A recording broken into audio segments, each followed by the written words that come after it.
आज हम tally prime में कंपनी बनाना सीखेंगे कि टैली प्राइम में किस तरीके से हम न्यू कंपनी बना सकते हैं और जब हम नई कंपनी बनाते हैं तो हमें किन किन ऑप्शनों को अनेबल करना होता है या किन ऑप्शन की हमें ज़रूरत नहीं होती है। वो सारी चीज़ आज इस वीडियो में हम जानने वाले हैं और मैं कोशिश करूंगा कि आप लोगों के लिए एक पूरा सीरीज इसके अंदर स्टार्ट कर सकूं जिसमें स्टेप बाय स्टेप यानी कंपनी बनाने से लेके कंपनी में किस तरीके से अकाउंटिंग वर्क करी जाती है। इसका मतलब मैं आप लोगों से ये कहना चाह रहा हूँ कि ऐसे कैंडिडेट या ऐसे स्टूडेंट या ऐसे पर्सन जो अपने आप को अकाउंट फील्ड में बेहतर बनाना चाहते हैं और वो चाहते हैं कि वो टैली RP9 या जो नया हमारा लेटेस्ट वर्जन आया हुआ है टैली प्राइम का सॉफ्टवेयर उसमें वो काम सीखना चाहते हैं, तो वो मेरे इस वीडियो के माध्यम से कंप्लीट कोर्स सीख सकते हैं। मैं पूरा एक सीरीज स्टार्ट करने वाला हूं, तो अगर आप लोग चाहते हैं कि आप लोग भी टैली में एक्सपर्ट बन सके जो टैली प्राइम है, तो आज इसके लिए आप लोगों को क्या करना होगा, सिंपली मेरे चैनल को सब्सक्राइब कर लीजिए और बेल बटन को ऑन कर लीजिए ताकि टाइम टू टाइम आप पे नोटिफिकेशन पहुंचता रहे और जैसे ही मैं वीडियो अपलोड करूं आप तक एक नोटिफिकेशन आ जाए और आप उस वीडियो को सबसे पहले देख पाए और नॉलेज गेन कर पाए। साथ ही साथ मैं आप लोगों को बताऊंगा मेरे एक टेलीग्राम चैनल है, जो उस टेलीग्राम चैनल को आप ज्वाइन कर लीजिएगा। लिंक डिस्क्रिप्शन में मेंशन कर दूंगा, आप वहां से भी क्लिक करके डायरेक्ट ज्वाइन हो सकते हैं ताकि अगर आप यूट्यूब पे अवेलेबल ना हो तो आप पे तुरंत एक मैसेज आ जाए टेलीग्राम के थ्रू और आप उस वीडियो को भी देख पाए। तो टेलीग्राम से भी जरूर जुड़ जाइएगा जिसका लिंक डिस्क्रिप्शन में मेंशन किया हुआ है। तो चलिए स्टार्ट करते हैं। देखिए सबसे पहले जब आप टैली RP9 जो ये आइकन देख रहे हैं, आप इस आइकन पर जब आप क्लिक करके ओपन करेंगे तो आपके सामने हो सकता है कि इस तरह का कुछ देखने को मिले। अगर आप लोगों का एक्टिव लाइसेंस है तो ये आपके सामने नहीं आएगा, आपके सामने डायरेक्टली सिलेक्ट कंपनी के लिए ऑप्शन आ सकता है। लेकिन अगर आप एजुकेशन मोड ऑन कर रहे हैं और जैसे ही आप उसको स्टार्ट करेंगे तो आपके सामने सबसे पहले ये 4 ऑप्शन आ जाएंगे कि आप एजुकेशन मोड पे काम करना चाहते हैं, लाइसेंस यानी अगर आपके पास लाइसेंस है उसको एक्टिव करना चाहते हैं नया लाइसेंस के साथ, या फिर जो पुराना लाइसेंस है उस लाइसेंस के बिहाफ पर ही इसको आप रीएक्टिवेट करना चाहते हैं, या फिर एक्टिव न्यू लाइसेंस के साथ चलना चाहते हैं। तो इनमें से कोई भी आप ऑप्शन सेलेक्ट कर सकते हैं। तो मैं अभी फिलहाल आप लोगों को एजुकेशन मोड पे करवाने वाला हूँ। आने वाली वीडियो में हम लाइसेंस वर्जन पे भी काम करेंगे कि लाइसेंस वर्जन में किस तरीके से काम किया जाता है। तो चलिए सबसे पहले मैं टू कंटिन्यू एजुकेशन मोड पे क्लिक कर देता हूं। इसके लिए या तो आप T प्रेस कर दीजिए या फिर इस पे क्लिक कर दीजिए। जैसे आप क्लिक करेंगे तो आपके सामने एक वार्निंग आएगा, tally prime will ignore the TDLs that have error, for more detail press F1 help TDL and add on। तो इसके लिए आपको कुछ नहीं करना। अगर आपके सामने ऐसा मैसेज आता है तो आप स्कैप बटन एक बार प्रेस कर दीजिएगा। इसके बाद आपके सामने सिलेक्ट कंपनी का ये ऑप्शन आएगा। तो यहाँ पे रहते हुए अगर आपके सामने इस तरीके का ऑप्शन नहीं आता, हो सकता है कि आपके सामने कुछ और आ रहा हो, तो उस केस में भी आप कुछ नहीं करेंगे। आपको सिंपली क्या करना होगा, आप यहाँ पे आ जाइएगा क्रिएट कंपनी पे। जैसे ही आप क्रिएट कंपनी पे जाएंगे, इसको एंटर करेंगे तो ये आपके सामने कुछ कंपनी के इंफॉर्मेशन मांगेगा, जैसे कि आप लोग यहाँ देख सकते होंगे कंपनी क्रिएशन। तो ये कंपनी क्रिएशन का एक हमारे सामने ओपन हो गया है। इसके अंदर हमें अपने कंपनी की सारी इंफॉर्मेशन फिल करनी होती है। यहाँ पे पर्सनल रिलेटेड कोई भी इंफॉर्मेशन नहीं जाता, जो भी जाता है वो कंपनी से रिलेटेड इंफॉर्मेशन इसके अंदर जाती है। तो यहाँ पे आपको सबसे पहले अपने कंपनी का नाम, जो भी जिस भी कंपनी के लिए आप अकाउंटिंग मेंटेन कर रहे हैं टैली अकाउंटिंग सॉफ्टवेयर में, तो यहाँ पे उस कंपनी का नाम मेंशन कर दीजिएगा। जैसे कि मैं फिलहाल डाल देता हूँ चौहान एंड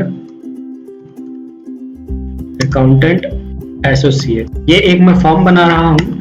इसके बाद आप देखेंगे कि मेलिंग नेम सेम आ रहा है, कंपनी नेम और मेलिंग नेम यहाँ पे आपको ये सेम दिख रहा होगा। तो अगर आप लोगों का मेलिंग नेम या कंपनी नेम अलग अलग है तो आप मेलिंग नेम में आप अपने उसी मेलिंग नेम का नाम डाल सकते हैं। अदरवाइज यहाँ पे जो कंपनी का नाम है वही मेलिंग नेम में आ जाता है। दोनों में डिफरेंस क्या होता है, कंपनी नेम में आप अपनी मर्जी से जो भी नाम डालना चाहे वो डाल सकते हैं, लेकिन मेलिंग नेम में आप जो भी नाम यहाँ मेंशन करेंगे और जब आप सेलेक्ट कंपनी में जाएंगे टैली RP9 के अंदर ही जब आप सेलेक्ट कंपनी करेंगे तो जो भी आपका मेलिंग नेम होगा उसी नेम से आपको वहाँ पे मेंशन हो रहा होगा और वो आपको सेलेक्ट करके ओपन करना होगा। दोनों में ये डिफरेंस होता है। तो फिलहाल मैं इसको सेम रखने देता हूँ। इसके बाद यहाँ एड्रेस पूछता है, तो यहाँ पे जो भी एड्रेस होगा आप वो एड्रेस मेंशन कर दीजिएगा। मैं फिलहाल के लिए अभी सिर्फ एक डेमो के लिए यहाँ पे एक एड्रेस मेंशन कर देता हूँ। जो भी एड्रेस होंगे वो सारे एड्रेस मेंशन करने के बाद आपको स्टेट सेलेक्ट करना होगा, तो स्टेट में सेलेक्ट कर लेता हूँ। कंट्री ऑटोमेटिक इंडिया में इसने सेलेक्ट कर लिया। पिन कोड आपको मेंशन करना है जिस भी आप स्टेट में काम कर रहे हैं, जो आपका सिटी का पिन कोड है वो पिन कोड आप यहाँ पे मेंशन कर दीजिएगा। टेलीफोन डाल दीजिएगा, मोबाइल नंबर डाल दीजिएगा, फैक्स नंबर अगर है वो डाल दीजिएगा, ईमेल आईडी डाल दीजिएगा, वेबसाइट डाल दीजिएगा। जैसे कि मेरा वेबसाइट जो है www.onlinegstservice.com, मैंने ये वेबसाइट मेंशन कर दिया। इसके बाद यहाँ पे आप लोग देखेंगे दोस्तों, और यहाँ पे आप लोगों को ध्यान देना है क्योंकि मैंने ज़्यादातर जो फ्रेशर स्टूडेंट होते हैं, जो कैंडिडेट होते हैं, जो टैली स्टार्टिंग में सीखते हैं, उन लोगों को हमेशा इन दो ऑप्शनों में कंफ्यूजन रहता है कि बिगिनिंग फ्रॉम और बुक बिगिनिंग फ्रॉम है क्या। तो यहाँ पे आप देखेंगे फाइनेंशियल ईयर हमेशा दोस्तों ध्यान दीजिएगा 1 अप्रैल से स्टार्ट होता है, 31 मार्च को खत्म होता है, यानी अप्रैल टू मार्च ये हमारा फाइनेंशियल ईयर होता है। तो आप जिस फाइनेंशियल ईयर में अपना कंपनी बना रहे हैं वो यहाँ पे आप मेंशन कर दीजिएगा। सपोज मैंने 1 अप्रैल 2020 को ही स्टार्ट किया। इसके बाद यहाँ पे आप देखेंगे बुक बिगिनिंग फ्रॉम। तो बुक बिगिनिंग फ्रॉम और फाइनेंशियल ईयर में क्या डिफरेंस होता है, देखिए एग्जांपल के लिए आप मान लीजिए कि आपने 1 अप्रैल 2020 को ये सॉफ्टवेयर स्टार्ट किया अकाउंटिंग करने के लिए, लेकिन आप अकाउंट कब से मेंटेन करना चाह रहे हैं, तो उसी फाइनेंशियल ईयर के बीच का कोई भी मंथ आप सिलेक्ट कर सकते हैं। एग्जाम्पल के लिए आपने 1 अप्रैल 2020 को कंपनी बनाया, लेकिन हो सकता है कि मई, जून, जुलाई या अगस्त या सितंबर में आप बुक मेंटेन करना चाह रहे हैं, काउंटिंग करना चाह रहे हैं। तो जिस भी मंथ में आप स्टार्ट करेंगे वो मंथ आप यहाँ पे सिलेक्ट कर लेंगे। फाइनेंशियल ईयर से ऊपर नहीं होना चाहिए, यानी 1 अप्रैल 2020 से लेके 31 मार्च 2021 के बीच का आप जो भी मंथ लेंगे वो यहाँ पे सिलेक्ट कर सकते हैं। अगर आप इससे ऊपर का मंथ या इससे नीचे का मंथ, फाइनेंशियल ईयर से नीचे या ऊपर वाला मंथ सेलेक्ट करेंगे तो ये टैली आपको आगे नहीं बढ़ने देगा। आई होप कि आपको ये भी समझ में आ गया हो। इसके बाद आपको कुछ नहीं करना, एंटर करते हुए जाना है और इसको कर देना है एक्सेप्ट। चाहे तो आप कंट्रोल ए के साथ इसको एक्सेप्ट कर सकते हैं या फिर एक्सेप्ट कर लीजिए। अब जैसे ही आप एक्सेप्ट करेंगे तो आपके सामने एक कंपनी क्रिएट सक्सेसफुल का मैसेज आएगा। यहाँ पे देखिए, अब यहाँ पे आपसे वो पूछेगा कि आप अकाउंटिंग मेंटेन करना चाहते हैं, ई-वे बिल वगैरह मेंटेन करना चाहते हैं या फिर इन्वेंट्री के साथ अकाउंट मेंटेन करना चाहते हैं। सपोज आप सर्विस प्रोवाइडर है, ऐसे फॉर्म में काम करते हैं जहां पे आप सर्विस सेल करते हैं, तो उस केस में आप मेंटेन अकाउंट को यस करेंगे। ई-वे बिल की जरूरत पड़ेगी तो आप कर लेंगे, वैसे सर्विस के केस में ई-वे बिल की जरूरत नहीं पड़ती, तो आप बिल वाइज, तो ई-वे बिल, सॉरी मैंने ई-वे बिल पढ़ लिया, यहाँ पे बिल वाइज एंट्री है, तो अनेबल बिल वाइज एंट्री, इन दोनों ऑप्शनों को आप यस कर लीजिएगा। अब यहाँ पे अगर आप सर्विस के केस में कंपनी बना रहे हैं, अगर आप सर्विस सेल करते हैं तो इस ऑप्शन को आप नो भी कर सकते हैं। लेकिन आप ऐसे कंपनी में काम कर रहे हैं जहां पे आप सर्विस भी सेल करते हैं और गुड्स भी सेल करते हैं, यानी आपको स्टॉक भी मेंटेन करना होगा, तो उस केस में आप इन ऑप्शनों को भी यस कर सकते हैं। मेंटेन इन्वेंट्री ऑप्शन को यस कर सकते हैं, इंटीग्रेट अकाउंट विद इन्वेंट्री इस ऑप्शन को भी आप यस कर सकते हैं। इसके बाद आप यहाँ पे देखेंगे enable good and service tax का ऑप्शन आ रहा है, यानी जीएसटी, इस ऑप्शन को आप यस कर दीजिए। जैसे ही आप कंपनी यहाँ पे आप देखेंगे यस, जैसे ही मैंने किया तो ये आपसे आपकी जीएसटी डिटेल पूछेगा। तो अगर आप रजिस्टर है तो आपके पास जीएसटी नंबर होगा, ये सारी चीजें आपको कर देनी है फिल। तो जैसे कि आप जिस भी स्टेट्स होंगे वो आप स्टेट सेलेक्ट कर लेंगे, मैंने हरियाणा सेलेक्ट कर लिया। यहाँ पे आपको बताना होगा कि आप कंपोजिशन में डील करते हैं या रेगुलर है, रेगुलर सेलेक्ट कर लिया। इसके बाद इस ऑप्शन को आप नो रहने दीजिएगा। अगर आप टेरिटरी में डील कर रहे हैं, टेरिटरी हैं आप, तो आप इस ऑप्शन को यस करेंगे, अदरवाइज नो रखेंगे।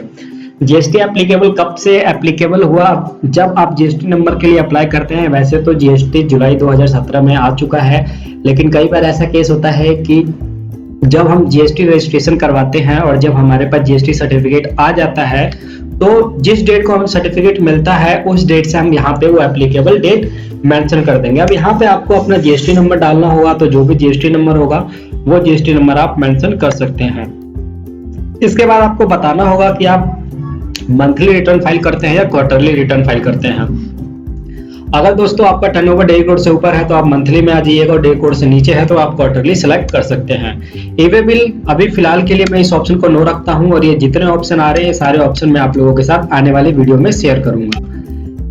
अगर मैं बात करूं दोस्तों टैली RP9 की, तो टैली RP9 में ये चीजें नहीं पूछी जाती थी। हम सिंपली क्या करते थे, मेंटेन अकाउंट वाइज, और इसके अलावा और भी डिटेलें आती थी, जैसे कि आप लोग यहाँ पे देखेंगे कि maintain inventory, discount column, invoice, ये सारे के सारे जो ऑप्शन होते थे हमारे, हम कंपनी बनाने के बाद यूज करते थे। लाइक कंपनी बन गई तो मैं F11 F1 में जाता था अकाउंटिंग के लिए, F11 F2 में जाता था इन्वेंट्री के लिए, F11 F3 में जाता था स्टैट्यूटरी टैक्सेशन के लिए। तो फिलहाल अब टैली प्राइम में क्या कर दिया गया है कि जब आप कंपनी बनाते हैं तो उसी टाइम आपके सामने ये ऑप्शन आ जा रहा है कि आप किन किन चीजों में डील करने वाले हैं। तो ये सारी चीजें हम सीखेंगे आने वाली वीडियो में। अभी फिलहाल के लिए मैं इसको नो कर देता हूं, क्योंकि आज के इस वीडियो में ये सारी चीजें मैं डिस्कस करूंगा तो वीडियो काफी लंबी हो जाएगी और हो सकता है कि कॉम्प्लिकेट भी हो जाए और आप लोगों को समझ में ना आए। तो आज के इस टॉपिक में फिलहाल के लिए इतना रखते हैं कि एक कंपनी किस तरीके से बनाया जाता है। और यहाँ पे जो ये ऑप्शन मैंने आपको बताया जीएसटी, हालांकि ये भी मैं आपको अगले वीडियो में बताने वाला था, लेकिन छोटा सा ऑप्शन, 2-3 ऑप्शन थे जो मैंने आपको बताया। लाइक यहाँ पे आपको स्टेट सेलेक्ट करना होता है, रजिस्ट्रेशन टाइप आपको सिलेक्ट करना होगा, कब से एप्लीकेबल आपके ऊपर जीएसटी हुआ वो आपको यहाँ पे मेंशन करना होगा, आपको अपना जीएसटी नंबर मेंशन कर देना होगा। और आप अपना रिटर्न जो फाइल करना चाह रहे हैं वो मंथली करना चाह रहे हैं क्वार्टरली। मंथली 1.5 करोड़ से ऊपर वालों के लिए और क्वार्टरली 1.5 करोड़ से नीचे वालों के लिए। इसके बाद आपको सिंपली कुछ नहीं करना है, इसको सेव कर देना है। कंट्रोल प्रेस करके एंटर करिए और एक्सेप्ट कर लीजिए, या फिर कंट्रोल ए करके आप एक्सेप्ट कर लेंगे। यहाँ पे आप देखेंगे कि आपकी कंपनी का नाम मेंशन हो रहा है।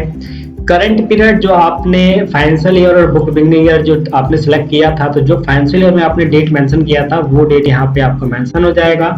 ये हम चेंज भी कर सकते हैं, किस तरीके से चेंज करेंगे, क्योंकि आप सभी जानते हैं हर फाइनेंशियल ईयर में हमको ये चेंज करना होता है, तो ये हमें चेंज करना आना चाहिए। तो ये आने वाली वीडियो में हम सीखेंगे। करंट डेट, यहाँ पे जिस भी डेट को आपने एंट्री पास करी होगी, लास्ट डेट, अभी फिलहाल नई कंपनी बनी है, 1 अप्रैल को वेडनेसडे होगा 2020 में, तो यहाँ पे 1 अप्रैल आ रहा है, यानी लास्ट डेट। मान लीजिए आज के डेट में मैं कोई एंट्री पास कर देता हूँ और टैली प्राइम को बंद कर देता हूँ, तो उसके बाद जब नेक्स्ट डे में ओपन करके देखूंगा तो यहाँ पे 23 नवंबर 2020 लिखा हुआ आएगा। यानी आपने लास्ट डेट में, जो भी लास्ट डेट में एंट्री पास करी होगी वो डेट यहाँ पे मेंशन करता है। नेम ऑफ कंपनी में यहाँ पे आपने जितनी कंपनी ओपन करी होंगी वो कंपनी के नाम यहाँ पे मेंशन हो रहे होंगे एज ए लिस्ट। और यहाँ पे आप देखेंगे date of last entry, no voucher entry आ रहा है। नो वाउचर एंट्री का मतलब लास्ट डेट में आपने जिस वाउचर में एंट्री करी होगी उस वाउचर का नाम यहाँ पे मेंशन होता है। अब जो पुराने मेरे सब्सक्राइबर होंगे, जिन्होंने मेरे सारे वीडियो देखे होंगे, उनको वाउचर का मतलब समझ में आ रहा होगा, लेकिन ऐसे फ्रेशर जो पहली बार मेरे इस वीडियो को देख रहे हैं या फिर टैली प्राइम को सीखना चाह रहे हैं, जिनको टैली RP9 की बिल्कुल नॉलेज नहीं है, जो अकाउंट्स फील्ड में अभी नए नए आए हैं, उनके लिए थोड़ा समझना मुश्किल होगा कि वाउचर है क्या। तो आप लोगों के लिए दोस्तों मैं पूरा सीरीज बनाने वाला हूं जिसमें आप प्रैक्टिकल और थ्योरेटिकल दोनों बेस आप सीखेंगे और आप यकीन मानिए आप टैली प्राइम में परफेक्ट बनने वाले हैं। बट उसके लिए आप लोगों से सिर्फ एक कंडीशन रखूंगा कि आप लोग मेरे चैनल को सब्सक्राइब कर ले, टेलीग्राम से जुड़ जाए, ताकि यहाँ पे जब भी मैं वीडियो अपलोड करूँ तो उसका नोटिफिकेशन आप तक पहुंचे और आप उस वीडियो को देख पाए। तो इस तरीके से दोस्तों हम कंपनी बना सकते हैं। अब अगर मुझे अपने कंपनी में कुछ भी चेंजेस करना हो तो हम किस तरीके से करेंगे, तो याद रखिए दोस्तों, आपके सामने जब आप कंपनी बनाएंगे तो जैसे मान लीजिए मैं वाउचर में जा रहा हूं या फिर यहाँ पे आप अल्टर देख रहे होंगे, तो यहाँ पे आपको कुछ भी नहीं करना। आप सिंपल क्या करेंगे, यहाँ पे आप देखेंगे कंपनी का ऑप्शन आ रहा है, इस पे आप क्लिक करेंगे। यहाँ पे आपके सामने 3 ऑप्शन आएंगे, company, select company, search company. लेकिन अगर आपको कंपनी में चेंजेस करना हो तो उसके लिए आप क्या करेंगे, तो उसके लिए आपको कंपनी में आना है, ऑल्ट के प्रेस कर दीजिए या फिर इस पे क्लिक कर दीजिए। इसके बाद आप ये ऑप्शन देखेंगे अल्टर कंपनी, इसमें आप सिलेक्ट कर लेंगे। आप अगेन आ जाएंगे, यहाँ पे पहले लिखा हुआ आ रहा था क्रिएशन कंपनी, लेकिन अब आ रहा है कंपनी अल्टरनेशन।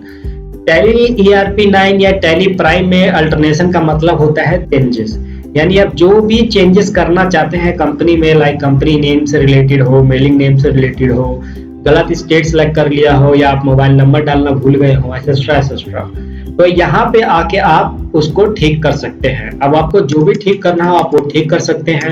अब ऐसे पुराने सब्सक्राइबर जो टैली RP9 में काम कर चुके हैं उनके मन में ये क्वेश्चन आ रहा होगा कि जब हम टैली ERP9 में कंपनी बनाते थे तो यहाँ पे बहुत सारे ऑप्शन आया करता था, लाइक यूजर आईडी पासवर्ड भी वो हमसे पूछता था।